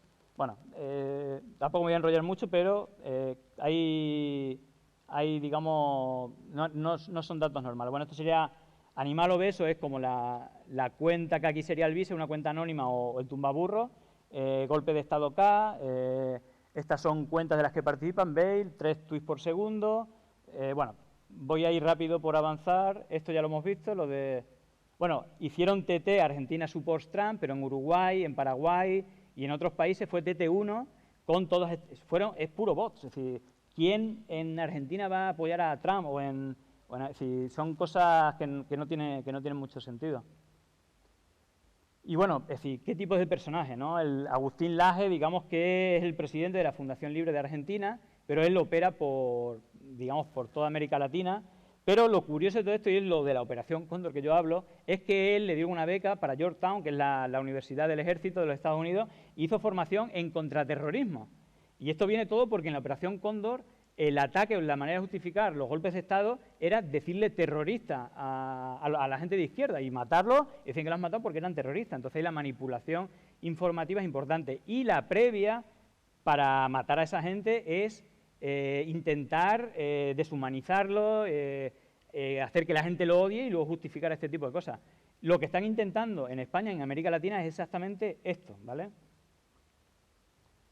Y este es el caso de Ecuador, 2 minutos. Vale. Esta es la gráfica de la primera vuelta, ¿vale? La gráfica del debate de la primera vuelta. Había 14 candidatos, este es Andrés Araúz, ¿vale? Donde están, aquí se ven las marcas Compromiso, RC, bueno, son las marcas de los partidos, porque son como varios partidos, Rabascal era el número 2, todas estas cuentas son de diputados, de portavoces, etcétera, y por ahí, bueno, son influencers y arriba medios de comunicación. Álvaro Novoa, Isidro Romero, Yacu Pérez es la tercera, la cuenta más importante, pero veis que es totalmente insignificante. Bueno, y allí está Guillermo Lasso, que es el candidato, no existe el segundo para nada, pero todas las cuentas que aparecen, Fernando Villavicencio, también está por ahí Carlos Vera, Polificción, que luego lo veremos, el hijo de Carlos Vera, son todos miembros de la Fundación de Ecuador Libre, que es la Fundación Dallas Network, que preside Guillermo Lasso, y que tienen mucha presencia en medios de comunicación y que lanzan continuamente bulos, ¿no? Yo digo lo del bulo, es decir, la mentira y el odio. Bueno, pues la campaña de Ecuador fue perfecta. Hubo un bulo que se repitió toda la campaña, que fue que Andrés Araúz quería defender la desdolarización. Ecuador tiene un toque mental con el tema de la desdolarización porque en el 2000 perdió la moneda y hubo un desajuste económico tremendo y el dólar estabilizó la economía, ¿no? Entonces, hubo un vídeo que cortaron que decía que la desdolarización en su momento fue un error, pero ahora hay que apostar. Pero Villavicencio, que es el que salía, digamos, muy presente en las campañas, hizo este vídeo y fue el mantra que se repitió toda la campaña. De hecho, hicieron una página que se llama Vamos Guillermo, natural que se gastaron millones de dólares para repetir que él estaba a favor de la dolarización, es decir, de la desdolarización, etcétera. Hubo una campaña oficial que se llama Desdolaraúz, en el cual podéis ver aquí, estas son las cuentas que más tweets pusieron, veis el número de seguidores, veis que el 80% tienen 0, 2, 2, 1, 2, entonces eso son cuentas falsas. Y aquí son, en orden temporal, las primeras cuentas. Veis que el 90% son cuentas de menos de 5 seguidores, es decir, que hay una cantidad de bots tremenda. Bueno, esto lo voy a pasar. Esto es como descubrí quién estaba detrás de eso, detrás de la cuenta esta que hacía publicidad. La primera cuenta, el primer seguidor de esta cuenta era este tipo, lo busqué en internet y había un vídeo que decía que era el que llevaba las redes, un venezolano, que decía que llevaba las redes sociales de Guillermo Lasso y que lo hacían todo bien. Evidentemente hacían todas las trampas del mundo. Y os voy a poner dos noticias falsas que creo que son brutales. Una semana antes de las elecciones salió una noticia en Semana, que es uno de los diarios más importantes de Colombia, diciendo que se había descubierto en un ordenador de un guerrillero información de la financiación a la campaña de Andrés Araúz. Simultáneamente lanzaron este vídeo estaban en la selva, el ELN, etcétera, en el cual en el segundo 27 sonaba un sonido de perdiz que según un experto en pájaros y todo esto, ese tipo de perdiz solamente estaba en los bosques secos de Ecuador que están en una determinada región. De hecho, el sonido que aparece en la web y el que aparece en el segundo 27 es exactamente igual. Y se desmontó, es decir, eso no se puede haber hecho en Colombia, sino que fue en Ecuador, es decir, que eso se probó. La otra que hicieron, que fue Carlos Vera, que presenta la televisión pública, el hijo, que está en la Fundación Ecuador Libre, fue un vídeo manipulado que salía Andrés corriendo y decían que es que le estaban tirando huevos. En el vídeo real no le estaban tirando huevos, pero al final, después de repetirlo 10 días después, acabaron tirándole huevos, porque incluso la gente de la oposición, cada vez que iba Andrés Araúz a una caravana, y ponían huevos en la calle para que la gente los tirase. Hasta el día 10 no se tiró, pero el día 10 le tiraron huevos y una chica le pusieron el ojo morado. Vale, y el otro es el mensaje de odio. Aparte de las mentiras esas que hemos hablado, hubo miles de mensajes que siempre decían lelo. Araúz es un lelo todo el rato, todo el rato. Hubo más de 20.000 en esa semana. Lo que hice es analicé Lelo y Araúz, es decir, los tweets con Lelo y Araúz, y descargué todas esas cuentas. Lo que encontré, analicé, esta es la gráfica de analizar Lelo estás perdido, Lelo Venezuela, Lelo Araúz, Lelo. Aparecía esta cuenta, ¿vale? Que lo que difundía eran las noticias falsas. Esta, la de otra noticia falsa, es que se pasaran por las sedes a recoger $250 y luego el propio CNE lo multó por comprar votos, cuando era una cosa que no había pasado nunca. Incluso la noticia la dieron en el Clarín, que era una noticia falsa, ¿no? Pero lo llamativo de todo esto es que al analizar estas cuentas que usaban los de Lelo, veis que repiten Lelo continuamente, es que usaban imágenes sacadas de la web de otros países. Este en concreto es de un perfil de un venezolano en una página de cita. Por ejemplo, esta es una influencer peruana, este es un profesor de español en Brasil, este es un chico que sale en una página de citas venezolana, aquel chico de ahí se llama Daniel Sabo y trabaja en Transparencia Internacional, aquel es un actor mexicano, esta chica es una chica turca que aparecía en una web con lo que sea. Bueno, analicé como más de 50 cuentas que todos los perfiles eran personas reales de otros países, ¿no? Y que habían usado miles de cuentas para llamar Lelo a Andrés Araúz. Pero lo loco de todo esto es que en un momento dado, cuando decían que la única manera de ganar a Andrés Araúz es que Yacu Pérez pasara a la segunda vuelta, incluso hubo movimientos raros para que ganara o para que pasara Yacu Pérez, los mismos trolls y bots que apoyaban a Guillermo Lasso, de repente, habéis visto que antes no tenía presencia ninguna. Pues la primera vez que hacen un TT, quienes hacen TT son las cuentas, de hecho a algunas se les borró borrar que apoyaban a Guillermo Lasso, y empezaron a hacer una campaña a favor de Yacu Pérez. Desde Estados Unidos se decía que interesaba que ganaba Yacu Pérez. Por ejemplo, la imagen que usaron de esta chica era una chica que ofrecía servicios sexuales por internet. Pues cogieron su imagen. Todas las imágenes, además todas las cuentas hacían lo siguiente. Hacían la campaña de Yacu Presidente, Yacu Power, con el mismo vídeo, pero todas hacían comentarios positivos con Cintia Viteri, que era la número 2 de Guillermo Lasso. Es decir, que el mismo botnet cambiaron en un momento dado de apoyo. Bueno, estos son algunos casos más. Y bueno, para terminar, el tema del debate para mí es claro. Cuando dice, ¿cómo combatimos a los bots, las mentiras? ¿Cómo se hace esto? Para mí, y creo que es una carrera de largo recorrido, creo que a las mentiras la única manera de combatirlas es la verdad y no salirse nunca de la verdad. Es decir, yo creo que tanto el tema emocional como... Es decir, esta estrategia creo que es una campana de Gauss. Es decir, tiene un éxito, las emociones tienen un momento, pero la racionalidad yo creo que luego se impone. Entonces yo creo que siempre hay que combatir con la verdad, ¿no? El tema del odio, siempre mensaje positivo, la fraternidad. Es decir, no caigamos en ponernos a su altura, ¿no? De solamente mandar mensajes de odio. Y con el tema de los bots, para mí no queda otra que más militancia. Es decir, que ese sería el mensaje, porque si queremos copiar, primero vamos a defraudar muchos de nuestros principios y segundo, creo que no va a ser eficaz. Así que bueno, con eso termino, con esos 3 mensajes como conclusión. Así que nada, espero que os haya gustado.